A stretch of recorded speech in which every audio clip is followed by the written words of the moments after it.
Assalamualaikum warahmatullahi wabarakatuh. Waalaikumsalam. Yang kami hormati Bapak Ibu Majelis Guru SDN 18 Ngipu beserta staf. Pertama-tama marilah kita ucapkan puji syukur kehadirat Allah SWT. Berkat limpah rahmat dan karunia-Nya kita diberikan kesehatan, kekuatan untuk dapat hadir di ruangan ini untuk mengikuti kegiatan seminar tentang budaya positif.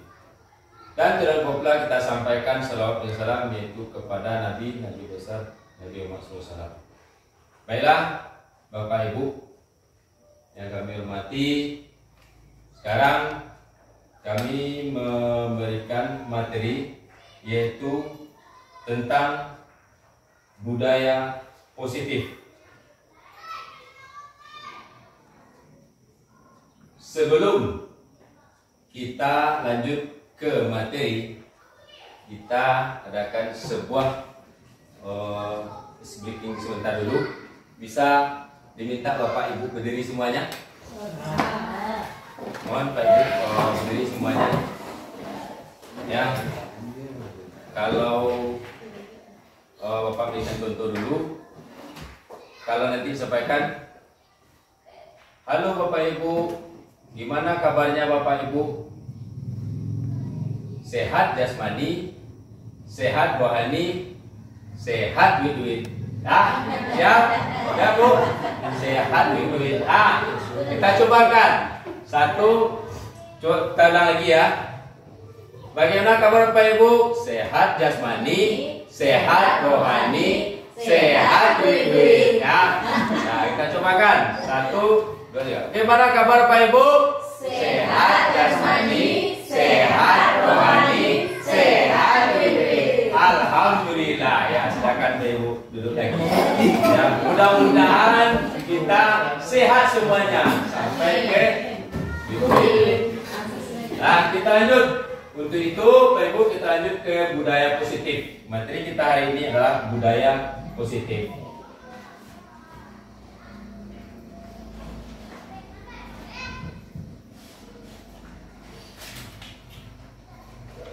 Budaya positif. Ada 6 bagian budaya positif. Yaitu yang pertama, disiplin positif dan nilai-nilai kebajikan universal. Yang kedua, teori motivasi, hukuman dan penghargaan, restitusi. Yang ketiga, keyakinan kelas. Yang keempat, kebutuhan dasar manusia dan dunia berkualitas, yang berkualitas. Yang kelima, restitusi. Itu nanti akan kita pelajari, yaitu tentang 5 posisi kontrol. Dan yang terakhir adalah tentang segitiga restitusi. Jadi ada 6 nanti materi yang akan kita sampaikan untuk hari ini tentang budaya positif. Yang pertama kita berikan dulu disiplin positif dan nilai-nilai kebajikan universal. Ya, ini sebelum kita masuk, kami minta untuk 2 orang perwakilan untuk menampilkan sebuah permainan. Nanti akan kami sampaikan. Coba kemudian, ya, kemudian ke depan. Bu Net ke depan. Ya, silakan Bu Net. Ya. Ya.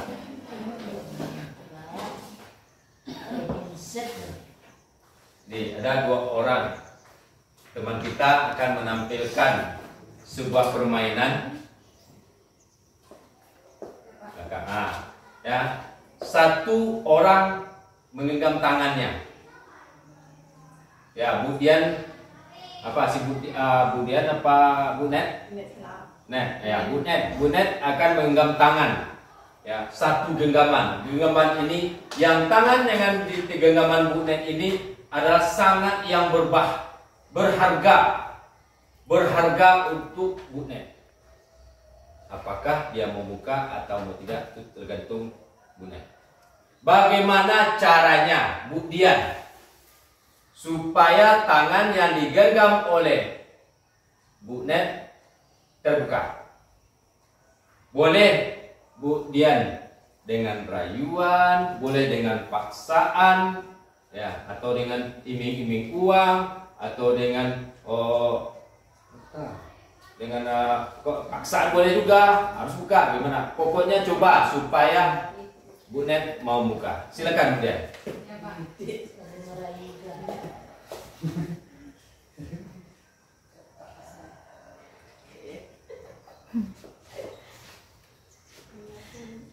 Ya. Nah, jadi Bu Dian membuka dengan cara apa? Paksaan. Sekarang ditanya, kalau dengan paksaan gimana Bu Net memberikannya? Terpaksa. Karena dengan memaksa, jadi dipaksakan terbuka jadinya, ya. Dipaksakan oleh Bu Dian terbuka. Kalau tidak bisa dipaksa, mungkin tidak akan terbuka. Jadi dengan paksaan. Coba lagi gantian. Ini paksaannya. Ya. Buka dengan Bu Dian lagi. Coba. Apa? Coba Bu Net. Kemudian kemudian membuka tangan untuk aku. Buka sahabat. Buka kemudian. Tak mau deh. Sampai terbuka bisa. Kalau kemudian buka nanti saya kasih nasi. Kita makan bersama kemudian. Tak mau deh. Ayolah Bu Dian, buka sedikit aja. Tak mau Bu Nek.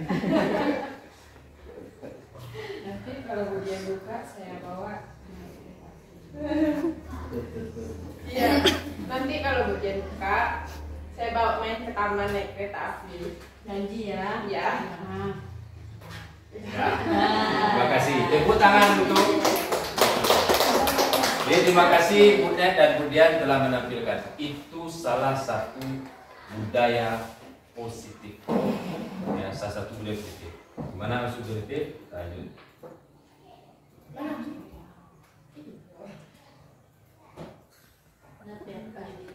Sebelum kita lanjut, kita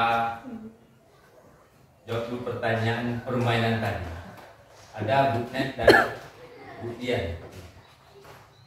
Pertanyaan, siapakah sesungguhnya yang memegang kontrol? Yang menutup kepala tangan atau yang berusaha dengan segala cara untuk buka kepala tangan rekannya? Yang mana? Yang memegang kontrol siapa? Yang memegang genggaman, yang mengepal, apa yang meminta? Ya, yang mengepal. Yang mengepal adalah dia yang memegang kontrol. Benar Bapak Ibu. Dia memegang kontrol. Contohnya tadi dirayu oleh Bu Net. Ternyata mau buka. Jadi kita mau buka. Ya. Jadi teknik kita buka bisa dengan paksaan. Contohnya Bu Dian itu dengan ini tadi dipaksa. Bisa juga terbuka tapi dengan paksaan. Seperti itu juga kita contohkan kepada murid-murid kita. Karena yang memegang kontrol adalah siapa? Kalau di sekolah kita siapa yang memegang kontrol? Kalau tentang pribadi, yang memegang kontrol adalah diri kita sendiri. Itu kuncinya. Diri kita sendiri adalah yang memegang kontrol. Kalau kita samakan ke anak kita, ke siswa kita atau ke murid kita, sebenarnya yang kontrol adalah dirinya sendiri. Bagaimana kitalah sebagai yang perayu tadi. Sekarang kami tanya, baguskah kita merayu atau memaksa? Merayu. Kalau kita merayu, otomatis adalah siswa tadi mengerjakan apa yang kita sampaikan dari hati nurani. Ya, kalau kita menyampaikan, kalau kita memaksa membuka tangannya tadi, itu mungkin anak tersebut menjalankan ketika di depan kita. Sama kita membeli sampah, Ibu ya, kita beli sampah. Kita suruhkan anak kita bunyi bel pertama, kita memilih sampah. Kita sampaikan, tolong nak beli sampahnya. Karena dengan paksaan, tolong ambil sampah tuh. Karena dekat kita, dia ambil. Tapi kalau kita dengan rayuan, mungkin kita berikan. Nah, mungkin sampah ini kalau banyak misalkan sampah membuat kesehatan kita tidak baik atau bagaimana, dengan rayuan kita sampaikan. Itu mendalam dengan siswa kita. Itu salah satu contoh. Banyak lagi nanti contoh lain nanti akan kami sampaikan. Berikutnya, ini sudah kita jawab tadi ya.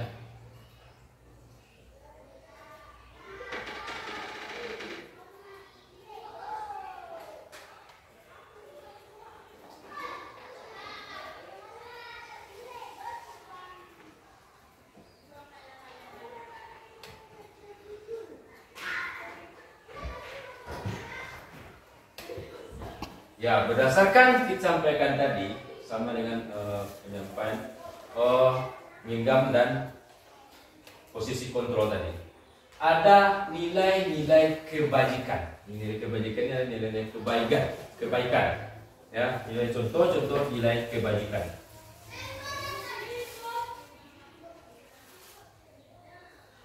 Nilai-nilai kebajikan yaitu toleransi, rasa hormat, integritas, mandiri, menghargai, antusias, empati, keingintahuan, kreatif, kerjasama, dan percaya diri, komitmen. Kalau kita menyampaikan ini ke siswa kita, kita sampaikan tentang budaya positif tadi ke siswa kita, kita contohkan, kita berikan ke siswa, maka nilai-nilai kebaikan ini akan timbul dengan siswa kita. Akan timbul sendirinya. Rasa toleransi. Yaitu rasa toleransi, rasa yang gimana Pak Ibu? Rasa toleransi ingin berbagi, menghargai bersama ya. Rasa hormat, kita saling menghormati, apalagi kita di Sumatera Barat Pak Ibu. Dan setelah ini nilai-nilai ini sudah banyak kita terapkan. Kalau rasa hormat ini sudah sesuai dengan adat kita, kato mandaki, kato manurun, kato maleriang, mandata, mandaki, mandata, maleriang. Ini sudah kita terapkan dalam budaya Minangkabau. Jadi mungkin kita gali-gali lagi, ini sebenarnya sudah kita terapkan juga sehari-hari, tapi kita gali-gali lagi untuk menambah pengetahuan kita.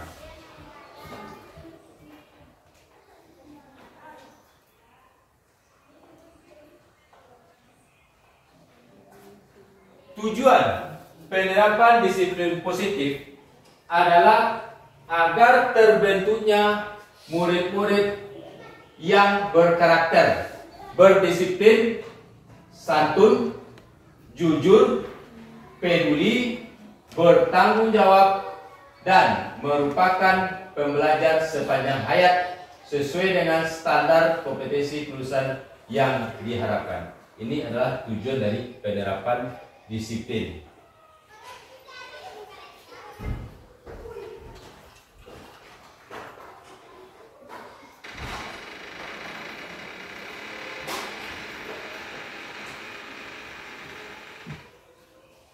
Kita masuk yang kedua, yaitu teori motivasi, hukuman, penghargaan, dan restitusi. Yang pertama, motivasi. Motivasi adalah dorongan yang timbul pada diri seorang secara sadar atau tidak sadar untuk melakukan suatu tindakan dengan tujuan tertentu. Ini adalah motivasi. Jadi kalau kita memotivasi anak, itu akan ada dorongan yang timbul pada dirinya. Sampaikan tadi pada kita ambil sampah tadi. Ya, kita berikan motivasi, kita berikan rayuan motivasi kepada siswa kita, maka akan ada dorongan dari siswa kita. Mungkin kita tidak perlu, cuma kita bunyikan bel, maka siswa kita akan langsung memilih sampah. Ya, itu untuk Stop.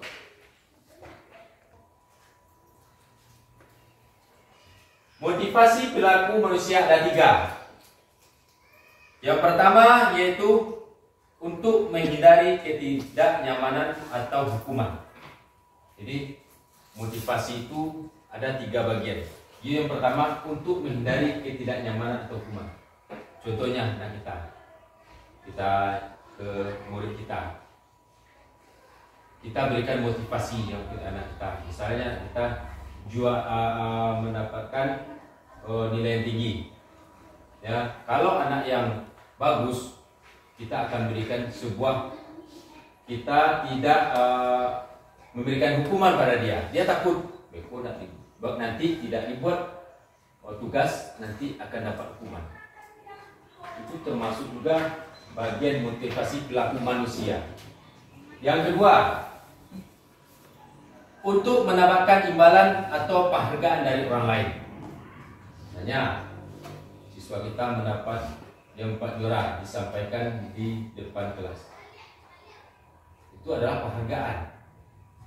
Yang ketiga, untuk menjadi orang mereka yang inginkan dan menghargai diri sendiri dengan nilai-nilai yang mereka percaya. Di antara ketiga motivasi ini, yang mana kira-kira Bapak Ibu yang lebih bagus kita terapkan kepada siswa kita? Pertama, menghindari ketidaknyamanan atau hukuman. Yang kedua, untuk mendapatkan imbalan atau penghargaan dari orang lain. Yang ketiga, untuk menjadi orang yang mereka inginkan dan menghargai diri sendiri dengan nilai yang mereka percayai. Pak. Ya, silakan kemudian. Yang nomor 3 mungkin ya Pak. Yang nomor 3. Pak Ibu yang lain? Di mana? Memang nomor 3? Ya. Iya Pak. Jadi yang lebih bagusnya motivasi kita terapkan kepada siswa kita adalah untuk menjadi orang yang mereka inginkan dan menghargai diri sendiri dengan nilai yang mereka percaya. Jadi kalau yang ketiga ini baru dari hati, motivasi dari hati. Kalau yang pertama Pak Ibu, untuk menghindari ketidaknyamanan atau hukuman. Misalnya kita memberikan sebuah tugas kepada siswa kita atau pekerjaan rumah. Bagi yang tidak membuat PR, kita berikan berdiri di luar. Akhirnya kalau dia takut, dia buat PR. Jadi itu yang pertama masuk. Yang pertama, kalau tidak ada ganjaran, kalau tidak ada sanksi kita berikan, pasti siswa itu tidak akan mengerjakan. Jadi nomor 1 itu tidak nyamanan. Jadi kurang bagus. Yang nomor 2, untuk mendapatkan imbalan. Misalnya setiap juara 1 mendapatkan penghargaan satu lusin buku. Siswa ini berebut, murid ini berebut mengikuti bagaimana belajar. Untuk tahun besok tidak ada penghargaan. Karena ngapa kita juara? Tidak ada penghargaan. Akhirnya siswa kita tidak mau berprestasi. Jadi kalau yang ketiga, untuk menjadi orang yang mereka inginkan, ini dari dirinya. Apapun dia pun tidak ada imbalan, ada pun hukuman, tidak ada hukuman, tapi dia sudah mendalam pada dirinya. Saya mau untuk diri saya. Jadi inilah motivasi yang ketiga, ini sangat bagus. Termasuk motivasi ini untuk diri kita masing-masing, Bapak dan Ibu. Karena mulai kalau kita menerapkan budaya positif, mulai pertama dulu adalah dari diri kita sendiri. Lanjut, Pak Ibu.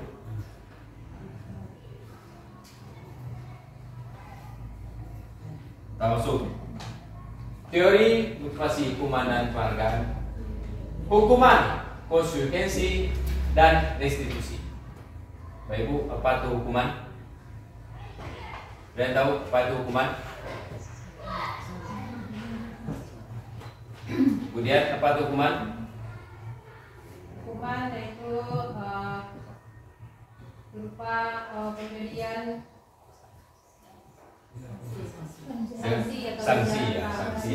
sanksi atau ajaran.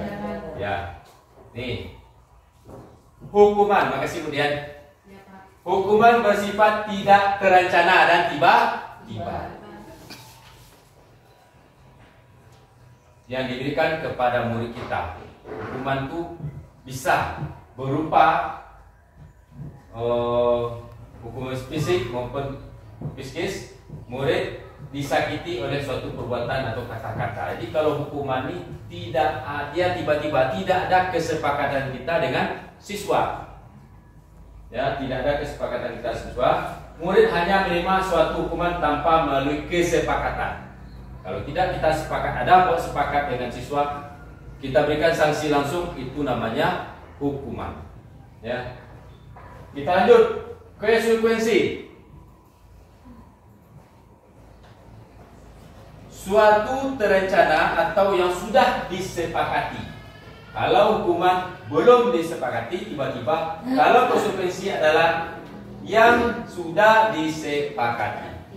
Misalnya kita memberikan sebuah tugas dengan siswa kita berikan sepakat. Kalau tidak selesai, apa yang harus kita laksanakan konsekuensinya.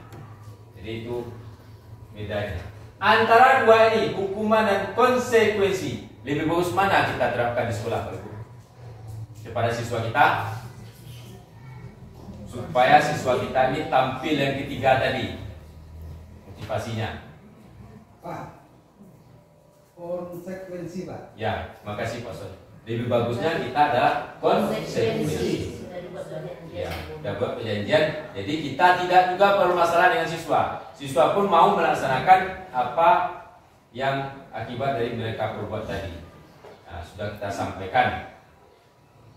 Yang kedua ini, konsekuensi tadi, ada yang ketiga yaitu restitusi.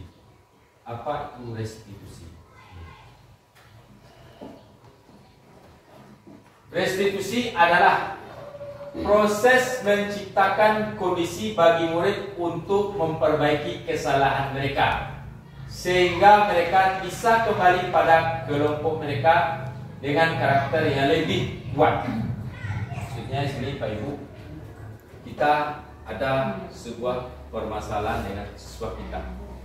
Siswa kita sudah melanggar kesepakatan kelas atau keyakinan kelas. Nanti kita sampaikan setelah ini itu tentang keyakinan kelas. Sudah membuat kesepakatan, ternyata dia masih melanggar, maka kita lakukan restitusi. Kita perbaiki kesalahan anak kita dengan menciptakan kondisi untuk memperbaiki kesalahan. Jadi siswa kita mencari solusinya sendiri. Kita tanyakan masalah tersebut. Setelah kita tanyakan masalah tersebut, kita cuma memandu siswa kita untuk menyelesaikan masalah tersebut. Nanti Pak Ibu yang lebih jelasnya nanti akan kami sampaikan setelah ini. Ada video, contoh video tentang restitusi.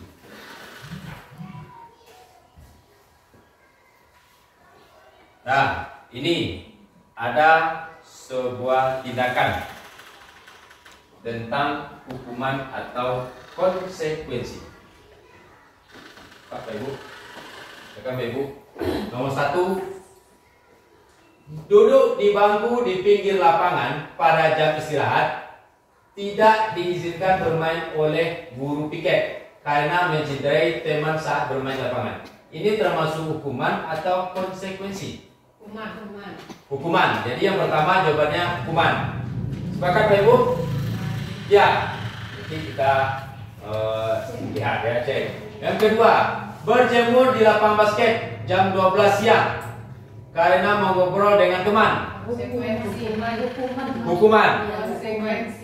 Ingat ya Pak Ibu, kalau hukuman tiba-tiba menyakiti anak.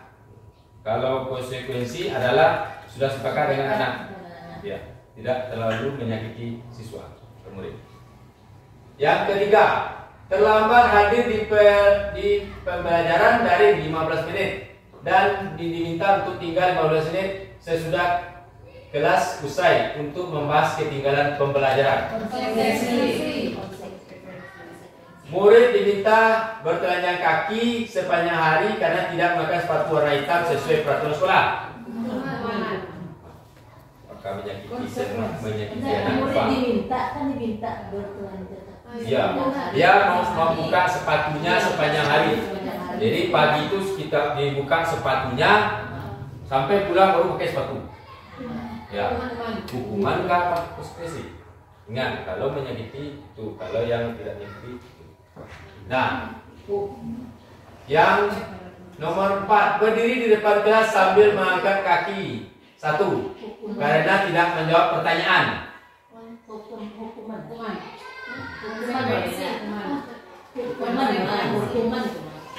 kan berdiri di depan kelas. Ya. Kan sekarang ada tahu bahwa ini kan tagak ini. Satu Iya, kaki. itu kalau hukuman tuh masuk hukuman tuh. Ya, di depan. Ada ikhtiar namanya jawab. Bisa jadi dan ada perjanjian dibunuh begitu. Hukuman tuh. Kalau hukuman dia menyakiti siswa, membuat siswa malu, itu termasuk hukuman. Ya. Hukuman. Kehilangan 10 menit jam istirahat untuk mengerjakan tugas karena terlambat datang dan tertinggal pelajaran selama 10 menit. Konsekuensi ya. Ya. Kita cek out. Belum dicek. Ya. Nomor 1. Ya, mana salah kira-kira?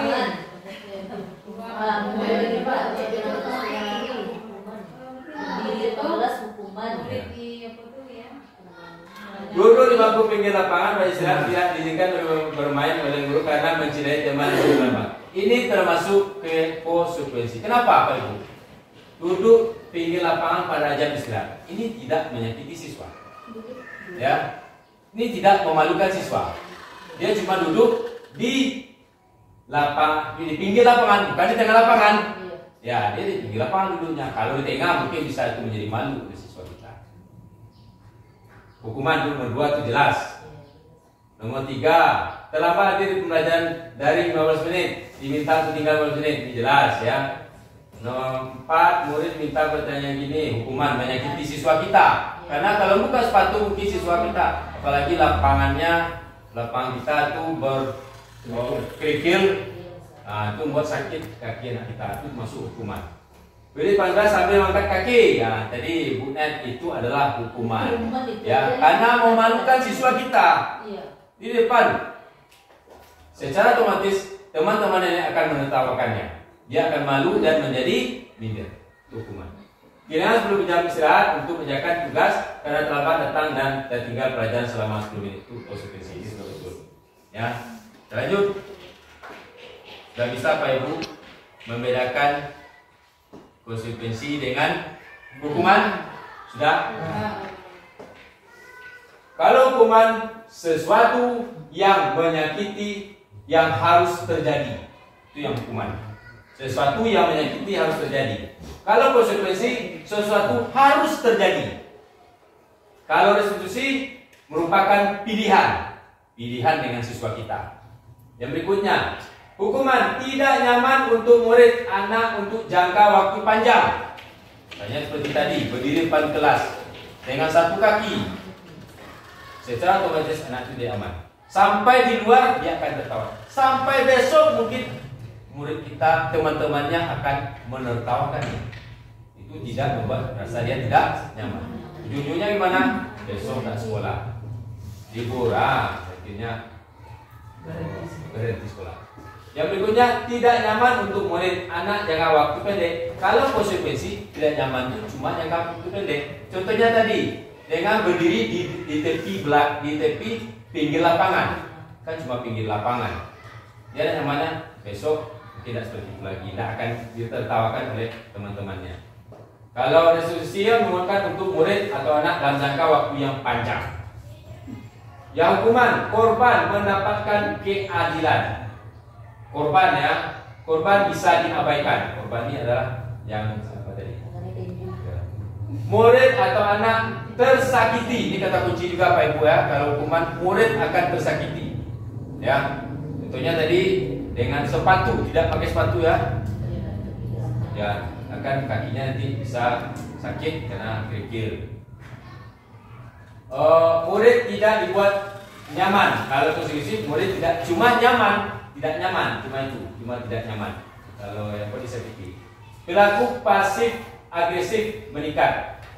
Konsekuensi penguatan hanya bertahan dalam jangka yang pendek. Jadi besok mungkin akan lupa teman-temannya. Sistem tidak akan berjalan bila murid tidak takut. Kalau hukuman nih, kalau tidak kita keraskan hukuman, itu tidak akan jalan. Dia tidak akan takut. Tak ada, itu cuma gertakan bapak aja, tidak dilaksanakannya. Itu prinsipnya. Tapi kalau konsekuensi memerlukan monitoring dan mensupervisi terus-menerus dari guru. Jadi kita revisi terus supaya siswa kita itu berapa perubahan. Berikutnya, berlaku hanya pada sebuah institusi, tidak berlanjut pada kehidupan nyata. Kalau hukuman ini kita buat hukuman, kita buat di sekolah bagi anak melanggar, besok tukar. Misalnya anak siswa kita tadi belajar dengan ibu kaskur, yaitu belajar dengan pelajaran agama, bagi tidak mau buat PR belajar di luar. Besok masuk guru kelasnya, dia PR, guru kelas tidak buatkan kesepakatan seperti itu. Nah, dia lakukan yang semaunya. Oleh sebab itu dikatakan sistem tidak berjalan bila murid tidak berlanjut pada kehidupan nyata. Dan juga di rumah juga seperti itu. Karena sifatnya kalau hukuman adalah paksaan. Ya, sementara kalau paksaan sementara. Kalau institusi itu menjiwa pada diri. Ya, identitas gagal untuk hukuman. Murid dan anak belajar menyembunyikan kesalahan. Itu contohnya apa kalau? Kalau hukuman, murid anak belajar menyembunyikan kesalahan. Kita contohnya memper. Kira-kira apa contohnya? Kita contohkan pada murid kita, anak belajar menyembunyikan kesalahan.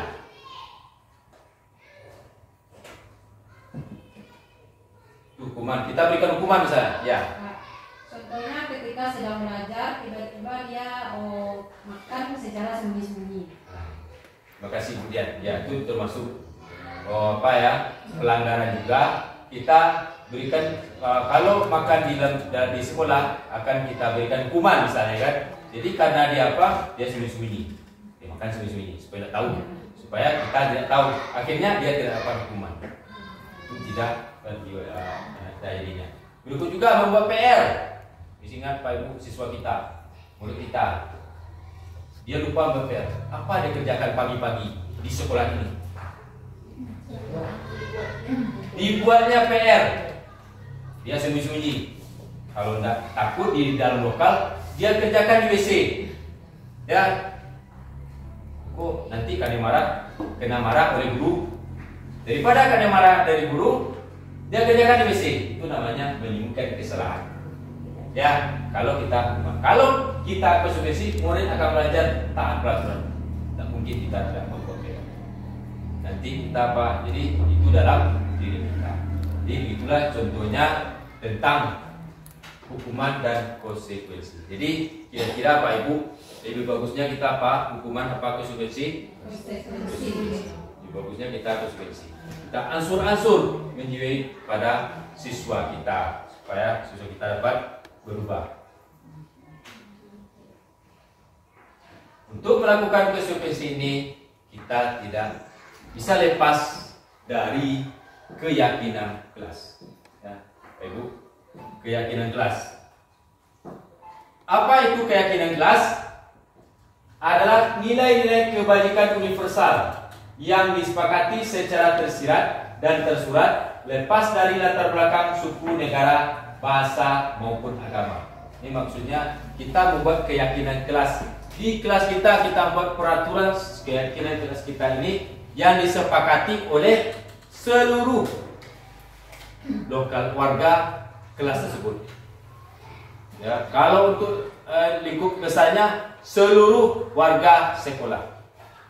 Kita contohkan yang kecil, kita buat keyakinan kelas kita yaitu untuk lingkungan kelas kita. Misalnya kelas 1, ya, kelas 1. Kita harus lepas dari latar belakang suku. Biarpun sukunya berbeda, biarpun agamanya berbeda, tapi kita satu. Karena tujuan kita adalah untuk membuat siswa kita menjadi berperilaku yang baik. Ya.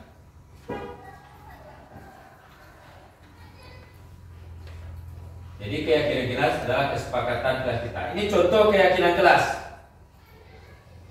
Kelas 1. Setiap anggota kelas perlu belajar. Setiap anggota kelas perlu senang. Setiap anggota kelas perlu melakukan kegiatan tugas. Setiap anggota kelas perlu saling menghargai. Setiap anggota kelas perlu merasa aman. Yang kelas 5. Nah, ini untuk kelas 5. Selalu bersikap positif. Ini keyakinan kelas kita. Senantiasa menjadi diri terbaik. Percaya dan menghormati orang lain serta barang miliknya. Berkomitmen terhadap setiap tugas. Senantiasa membantu. Ini adalah sebagian contoh. Ini kita buat keyakinan kelas. Bisa ini kita sesuaikan di kelas kita masing-masing. Kalau kelas 6 mungkin lebih tinggi. Kenapa kelas 6 jangkauannya lebih tinggi? Karena siswa ini sudah mulai besar, jadi pemahamannya sudah mulai jelas. Jadi kalau kelas 3 mungkin seperti ini, kelas 6 mungkin seperti ini kita buat. Hormat, bekerja, diterima dan dimiliki. Kalau hormat itu bagaimana? Kami meyakini bahwa sangat penting untuk menghormati semua orang dan barang milik orang lain. Kalau bekerja, kami meyakini bahwa sangat penting untuk menjaga segala pekerjaan kegiatan yang telah ditugaskan. Kalau diterima dimiliki, kami meyakini bahwa sangat penting untuk merasa terima. Jadi kalau untuk kelas tinggi dengan kelas rendah dan kelas tinggi itu keyakinan kelasnya beda. Kalau kelas terendah mungkin kita duduk aja dengan siswa, karena siswa mungkin masih kecil, penalarannya belum tinggi. Kalau untuk kelas tinggi itu bisa kita buat lebih nalar lebih lagi, karena sudah kemungkinannya sudah lebih tinggi. 4. Yaitu kebutuhan dasar manusia dan dunia berkualitas. Ya, kebutuhan dasar manusia dan dunia berkualitas. Ini termasuk budaya positif yang keempat. Ada 5 kebutuhan manusia. Kalau kita menerapkan budaya positif, kita harus memenuhi kebutuhan manusia ini. Sekarang Bapak Ibu ada yang tahu salah satu aja 5 kebutuhan dasar. Kita letakkan dasar kita, pribadi kita. Apa kebutuhan kita? Bapak Ibu? Apa Pak? Pangan, kebutuhan pangan. Pakaian, Pak. Pakaian, papan, sandang, papan. Itu kebutuhan kita. Yang paling mungkin aktualisasi diri. Aktualisasi diri Pak ya. Ya, terima kasih Pak. Ada lagi? Rekreasi. Itu sendiri, rekreasi.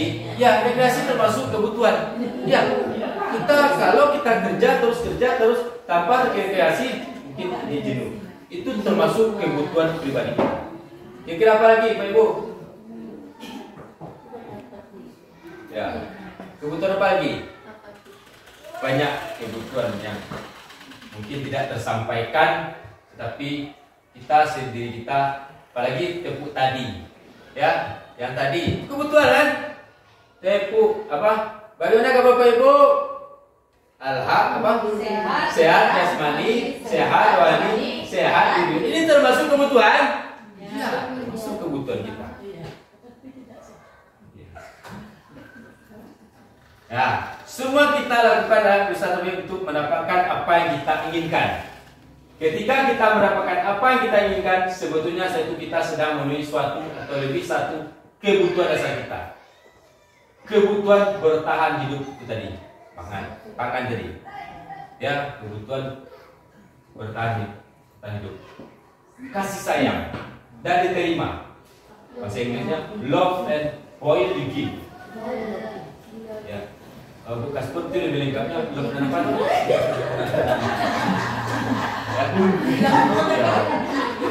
Belonging ya. Yang ketiga, kebebasan, freedom. Ini juga kebutuhan kita. Kesenangan, fun, seperti disampaikan oleh Bu Neng tadi adalah rekreasi. Kesenangan. Ya. Apa bacanya? Fun. Bukan pun? Ya. Yang Yang keempat, penguasaan, power. Itu juga termasuk kebutuhan. Ya, power, penguasaan. Nah, ini adalah ketika seorang murid melakukan perbuatan, ini rasa kasih sayang, rasa terima ini satu, dia sebenarnya dua nih. Terima jadinya kasih sayang, rasa terima kasih. Jadi kebutuhan Ya. dasar mereka terpenuhi.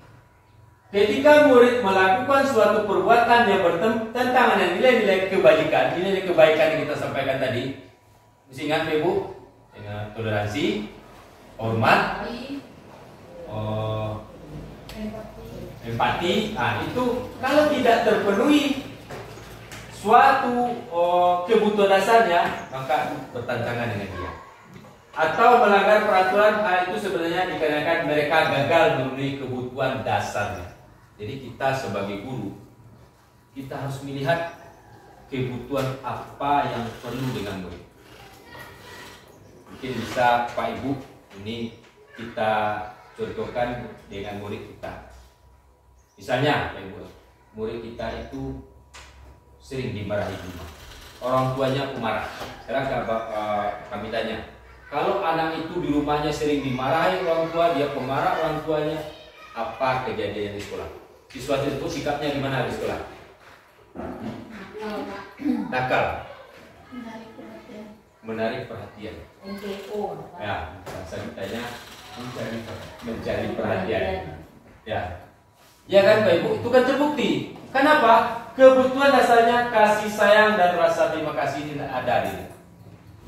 Oleh sebab itu, anak kita yang seperti itu tugas kita, Pak Ibu. Memang tugas kita ini, sama kita guru, Pak Ibu, guru kita mendidik terus siswa kita. Jadi kasih sayang dan rasa terima kasih. Kalau kita lakukan dia dengan kasih sayang, bagaimana Pak Ibu? Apakah bisa berubah? Insya Allah beransur-ansur akan bisa berubah. Saya sendiri pernah mencobakan Pak Ibu. Ini pribadi saya sendiri. Jika saya mengajar di 01 dulu Pak Ibu, seperti itu. Ada siswa saya yang sangat nakal. Guru aja menangis karena dia. Guru aja menangis karena perilaku dia. Tetapi saya pantau di lingkungan keluarganya. Kebetulan saya juga dekat tinggal di rumahnya. Rupanya perhatian orang tuanya tidak ada. Nah, kemudian gimana cara saya? Saya berikan perhatian lebih ke anak tersebut. Alhamdulillah berubah.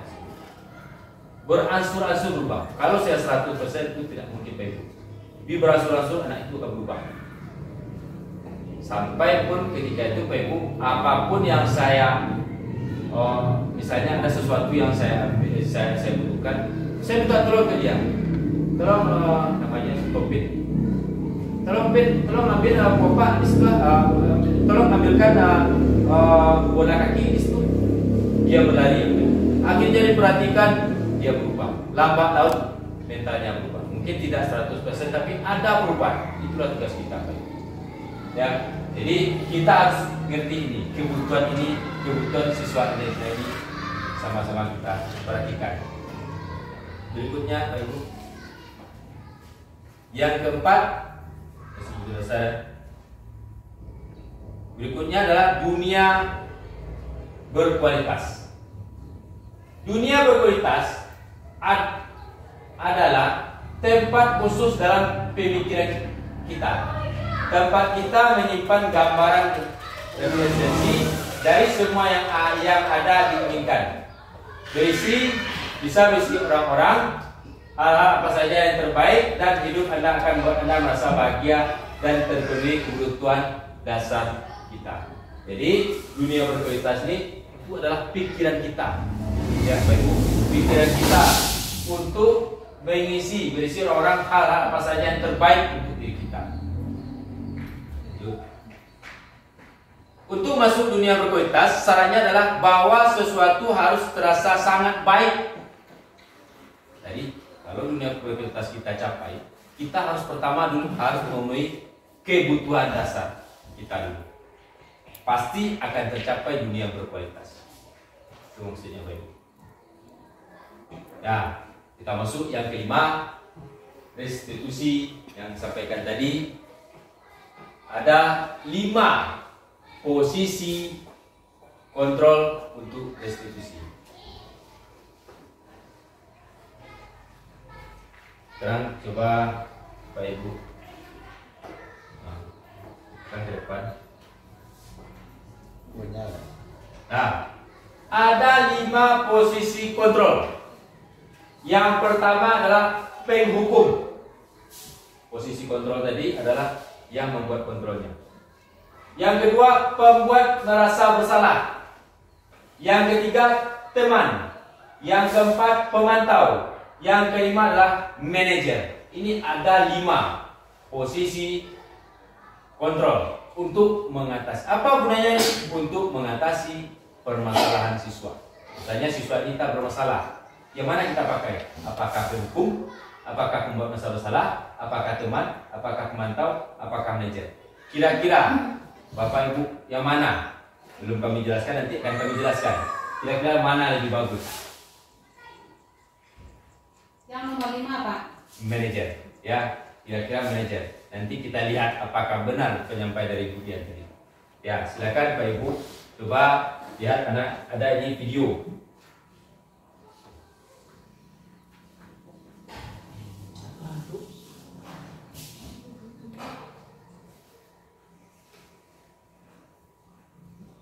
Ada Pak Ibu.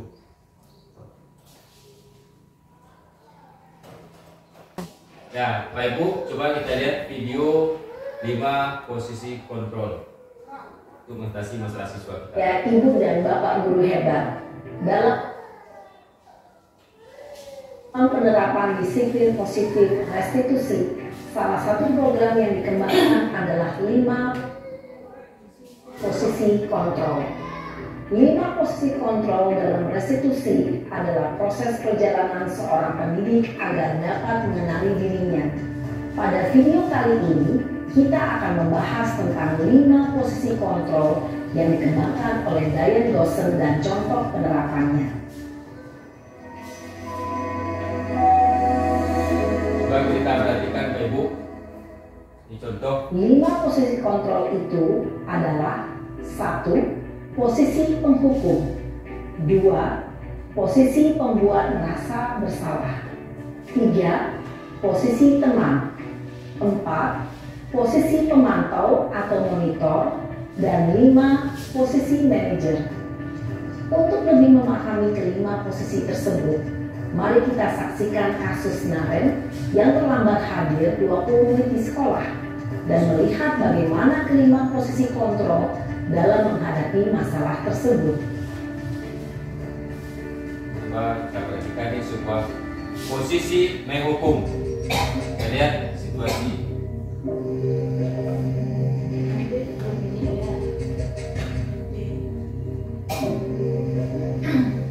Naren, sini kamu.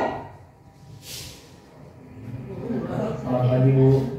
Selalu terlambat. Kamu deh, pasti terlambat. Maaf Bu, saya Apa? Apa coba? Alasan kamu apa lagi? Kapan sih kamu tidak terlambat? Malas sekali ya kamu jadi anak. saya Dasar pemalas. Gak kapok-kapok sih kamu. Sudah berapa kali terlambat? Sana, kamu keliling lapangan basket 2 kali. kenapa saya harus keliling lapangan basket Bu? Kenapa? Kamu melawan ibu? Berani-beraninya jawab. Sudah terlambat, masih berani jawab pula. Sekarang, keliling lapangan basket 5 kali sekalian. Biar kapok. Cepat. Pergi sana ke lapangan basket. Ini contoh posisi. Posisi penghukum biasanya berbicara dengan nada tinggi, menghardik, menunjuk-nunjuk, menyakiti, dan menyindir. Hukuman bisa berupa fisik. Nah, jadi yang tadi adalah posisi menghukum. Posisi menghukum ini bisa menghardik atau menunjuk-nunjuk. Kita lihat posisi yang kedua.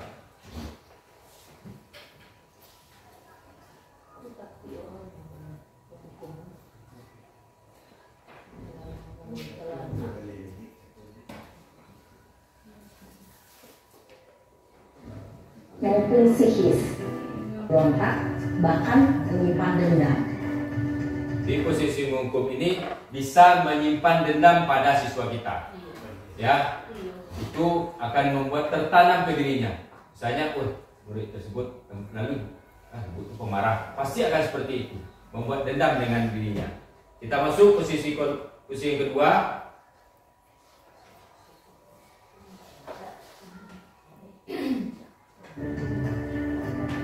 Posisi merasa bersalah.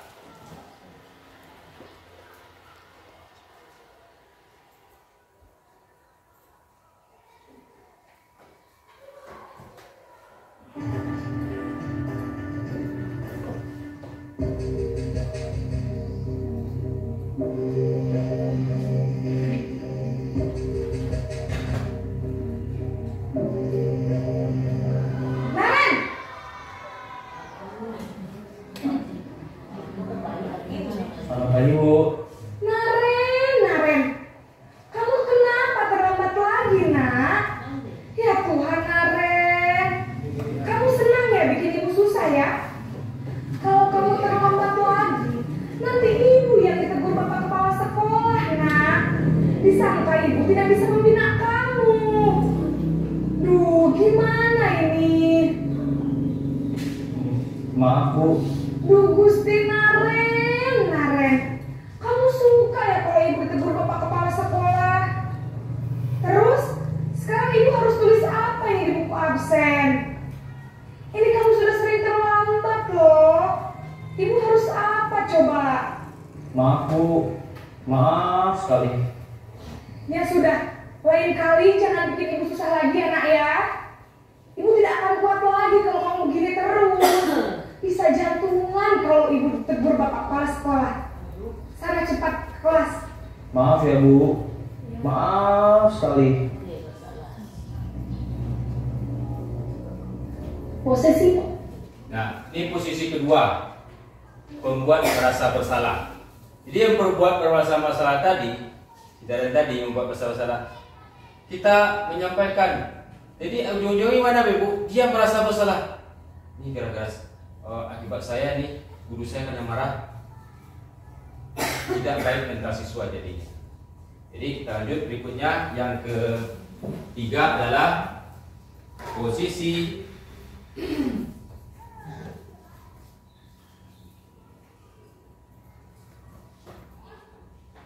yang ketiga, Bapak Ibu ya.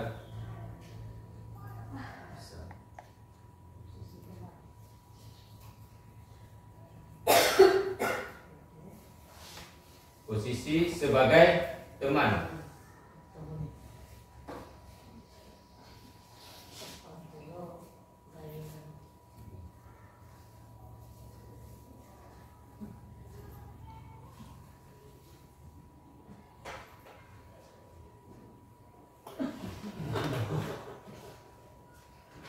Ya, kita lihat posisi sebagai teman. Suaranya ini ada tulisannya, Bapak Ibu ya. Mas teman. Ini dia memanggil si dan tersebut posisi sebagai teman. Coba. Wah, sudah jam berapa nih, Nak? Terlambat lagi ya sayang. Iya, Bu. Saya terlambat bangun ibu saya. Kamu malah menyalahkan ibu kamu. Kamu bukannya anak yang larinya paling kencang, kok terlambat sih? Kamu bukannya, iya Bu, saya memang terlambat bangun pagi. Biarpun saya larinya kencang, tapi gak kejar Bu. Ya sudahlah, nanti lain kali larinya lebih kencang ya. Biar gak terlambat lagi. Bikin senang ibu, demi ibu, bisa kan? Bisa lah Bu. Ya sudahlah, masuk kelas. Urusan kamu. Kamu tidak mau, kalau ini masalah. Nah, jadi itu yang kedua, yang ketiga. Sebagai teman, gimana kalau itu sebagai teman? Kalau posisi sebagai teman ini gimana? Senang, siswa kita akan senang mengatasi. Tapi efeknya setelah ini gimana? Misalnya, pertama yang bikin Bapak Son. Bapak Son manggil yang bermasalah tadi. Besok ganti lagi pikirnya yang lain. Apakah siswa itu akan berubah? Jadi kita ambil nilai yang kedua. Gimana yang paling bagus? Ya. Berikutnya, posisi teman, suara guru yang ramah, suara cenderung bersedia atau gurau menghangatkan suasana. Murid akan merasa senang dan aman akrab dengan guru. Ada juga kelemahannya Pak Ibu. Murid akan tergantung pada satu orang. Murid tidak mandiri, tidak bisa berpikir untuk diri sendiri. Karena dia lebih apa? Demi guru tadi. Ya. Yang terakhir, posisi pemantau. Belum keempat ya, posisi pemantau atau monitoring. Suaranya dari suara Bapak ya. Nggak mau nih. Naren. Aduh. Bisa. Coba kita lihat. Ya, kita baca aja ya.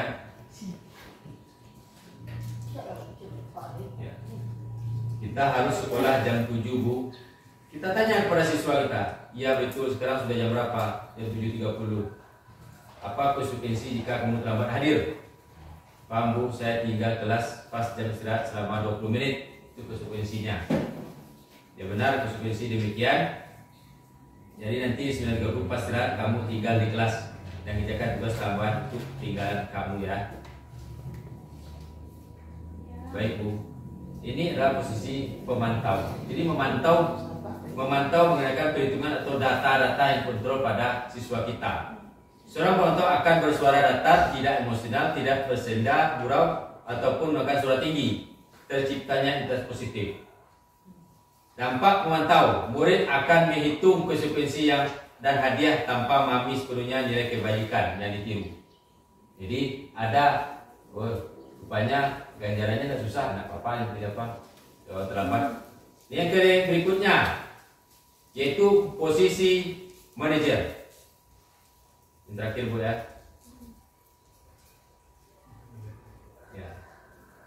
Posisi manajer.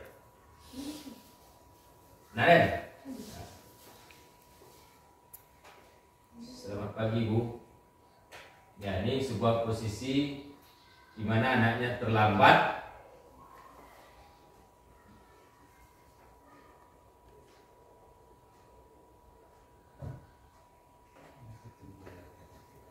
Menurut kamu keyakinan sekolah mana yang kamu langgar, yang harus kamu tingkatkan?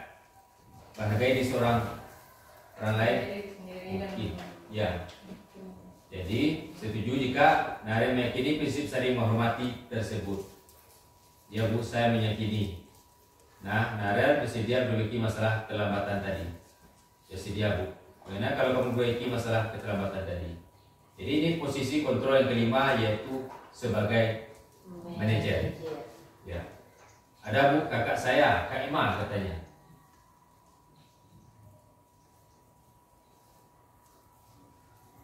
Ya, jadi posisi yang kelima adalah posisi kontrol manager. Kontrol manager ini kita membimbing siswa kita mencari solusinya, bukan kita mencari solusi, tapi kita membimbing. Contohnya Naren tadi, dia melakukan kesalahan terlambat, ditanyakan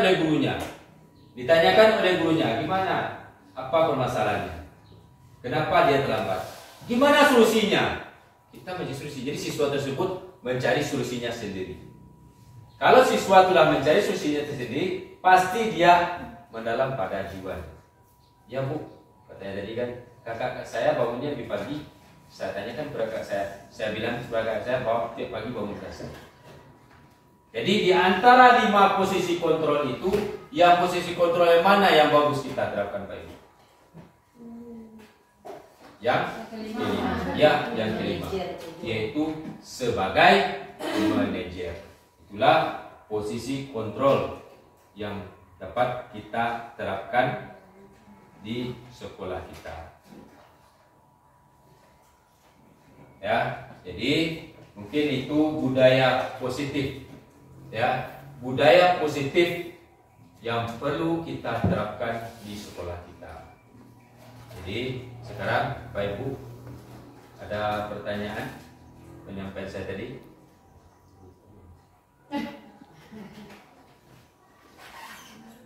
Lengkap Pak Ibu?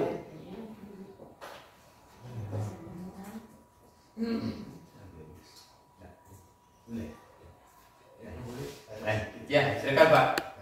Boleh lanjut. Dari awal tadi kembali ke beberapa poin yang tadi sempat saya catat. Ada tadi hukuman, ada konsekuensi. Ya.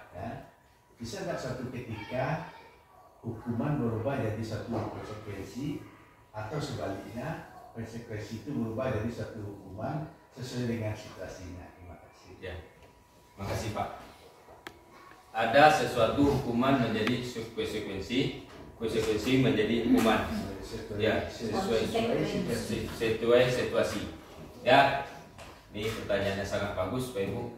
Tadi mungkin ada sebuah contoh, misalnya nih Pak ya, saya berikan contoh untuk hukuman menjadi konsekuensi.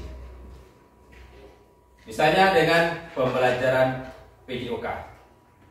PJOK, anak itu kita kalau terlambat dia PJOK, kita suruh berlari mengelilingi lapangan. Kalau kita masukkan ke konsekuensi di kelas kita yang tidak pelajaran PJOK, itu masuk hukuman. Tapi kalau masukkan ke PJOK, dia konsekuensi. Kenapa? Karena di PJOK itu konsekuensi. Kata kunci hukuman yang konsekuensi ini Pak, kalau hukuman itu menyakiti anak dan tidak, tadi mesti ingat Ibu, mempermalukan siswa ya. Jadi ada sesuatu mungkin bidangnya Pak, bidang-bidang. Bisa dia masuk bertukar, tapi dia bidang-bidang, beda-beda. PJOK misalnya kekuatan itu berubah menjadi hukuman. Ya. Jadi kata kuncinya selama kita tidak menyakiti siswa dan tidak mempermalukan siswa selama berurutan. Sampai besok sampai seterusnya dia akan malu, itu namanya hukuman. Mungkin itu penjelasan. Atau ada tambahan Bapak Ibu yang lain?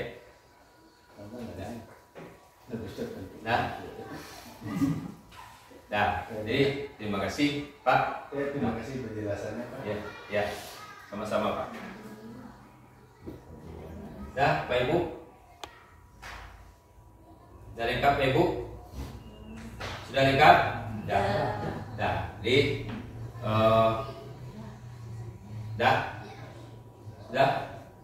Bu Cindy sudah Bu Cindy? Sudah pas Bu Cindy? Dah. Ya. Jadi mungkin itu penyampaian kami mengenai budaya positif. Ya, nanti mudah-mudahan ini dapat kita laksanakan di kelas kita masing-masing. Mungkin belum 100%, kita ansur Pak Ibu. Kita mulai merubah image kita sesuai dengan filosofi Ki Hajar Dewantara. Jadi kita ansur, kita rubah supaya tujuan kita, supaya murid kita ini berubah menjadi yang lebih baik. Ini itu saja dapat kami sampaikan. Kalau ada kata-kata kami yang kurang pada tempatnya, kami mohon maaf. Kami akhiri. Assalamualaikum warahmatullahi wabarakatuh.